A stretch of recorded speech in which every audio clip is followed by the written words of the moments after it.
Kenworth à Sainte-Thérèse, près de Montréal. 850 emplois perdus, des emplois spécialisés, très bien rémunérés.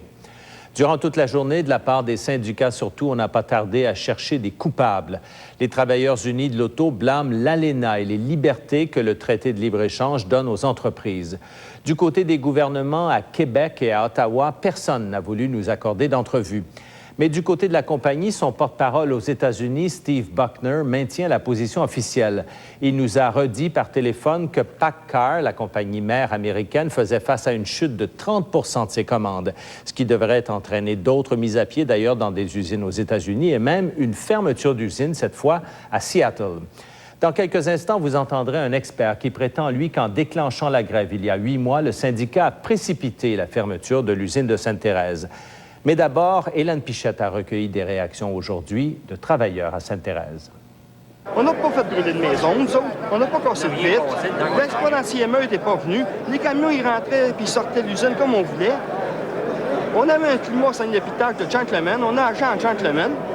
Quand on voyait les gars de la construction barrer des ponts, quand on voyait les gars de la construction faire brûler des maisons pour revendiquer des droits, c'est pas de cette manière-là qu'on agit dans une société civilisée. Puis nous autres, on a été civilisés, on a été gentlemen. On a appliqué notre droit pacifiquement puis démocratiquement. Un sentiment d'injustice. C'est ce que ressentent les employés mis à pied de la Kenworth.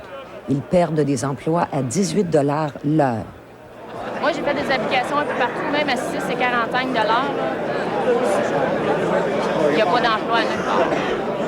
Non, à un moment donné, il y avait des offres à des places. Quand tu vas là, tu es 2 000 à 3 000 personnes, là, ils en prennent 24. Ils vont prendre les meilleurs. Hein. Ils vont prendre ceux qui ont bien des diplômes, même des bacs, des maîtrises. 85 des employés ont voté en faveur de la grève. Ils pensaient alors établir un simple rapport de force. Vous avez dit que c'était juste pour mettre de la pression, que ça négocie mieux. On avait voté, pas moi, mais il avait voté à 85 pour la grève, mais sans jamais penser qu'on partirait en grève. Je pensais plus que le vote de grève aurait été fort, plus que la pression aurait été forte, que tout le monde s'y est mis pour faire ce En sachant qu'on voulait à 27 camions par jour, on s'était dit il y a trop de commandes, ils ne partiront jamais en grève. On faisait 27 trucks par jour quand on a tombé en grève. C'est des trucks, ça. Ouais. Pour l'usine qu'on a, c'était trop de trucks par jour, ça. On les faisait pareil. Ils nous donnaient des hot dogs, des chips, de la liqueur, des popsicles, des filets, des montres, des calendriers, des tasses, parce qu'on gagnait tous les concours de toutes les usines. Comment veux-tu qu'on pouvait penser?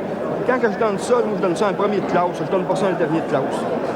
Comment ça se fait qu'ils nous donnaient tant que ça, puis que là, à un moment donné, on est le dernier de la classe? En toile de fond de ce conflit, une seule revendication, un meilleur fonds de pension.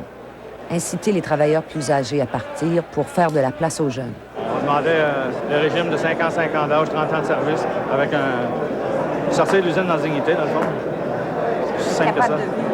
Exactement. Avec plus que 5 000 $ par année de fonds de pension. Ce qui était plus frustrant aussi, c'est qu'à Nashville, aux États-Unis, ils ont eu un meilleur fonds de pension que nous. Ils ont signé au mois de mai avant nous.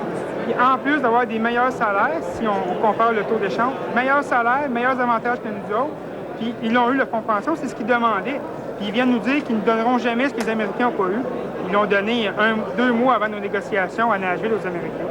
Je trouve que ça a été sauveur de façon de nous l'annoncer, puis nous faire attendre 8 mois de temps pour arriver à ça. Là, si la fin, c'est maintenant, ce sera maintenant. C'est dans 2 mois, ce sera dans 2 mois. On est solidaire avec notre syndicat jusqu'à la fin. Mon invité pour en parler ce soir est justement un spécialiste des rapports entre patrons et syndiqués. Michel Grant est professeur de relations du travail